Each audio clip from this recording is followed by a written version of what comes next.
Kuna watu vifua vinabana tu, hata anatoka sokoni kwa heri mwalimu,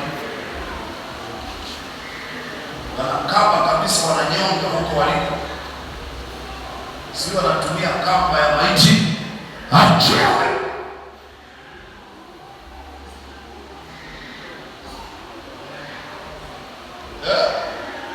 Hakuna mtu hapa mtaua, hakuna mtu anaweza kufahamu.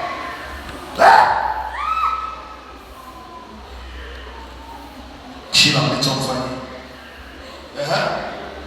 hapo kwenye kifua umeweka nini?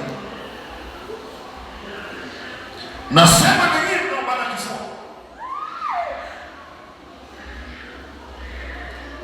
kwa sababu kifua hakiwezi kubana tu bila kuwepo mbanaji.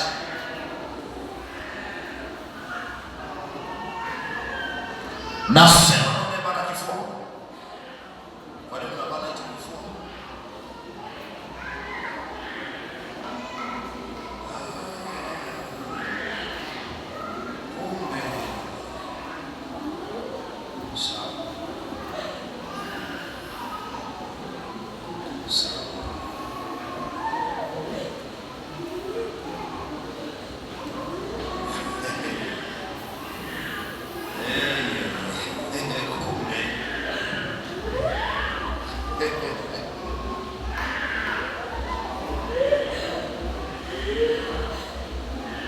Nataka kupiga kazi kwa ajili ya kukuza mkono.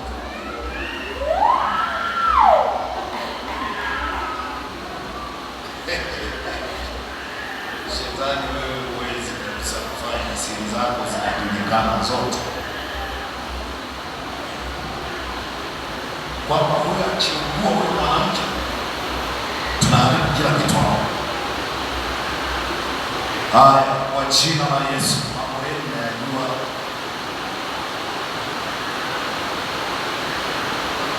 Anayetafuta naye wala hajielewi. Haya, wewe mchawi wa hiyo familia, toka kwenye kifua. Nasema masikio na sauti yangu inasikika hapo kwenye mawe. Sauti yangu huwa inasikika hapo kwenye maji. Sasa hapo kuziba tu masikio. Sauti yangu huwa inasikika mpaka kuzimu. Sauti yangu inasikika mpaka Damosh. Sauti yangu inasikika mpaka Damosh.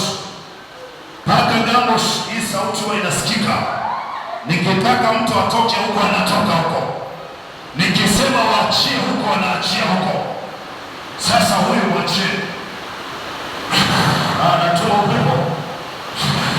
Huko. Wote naomba kifua ni afe.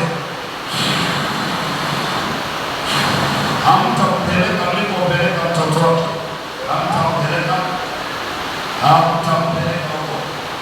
Hamtampeleka.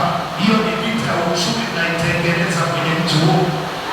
Namshambulia kwa sababu ya mume wake. Wote jina la Yesu amwache. Yetu kwa nini anaendelea? Kwa nini?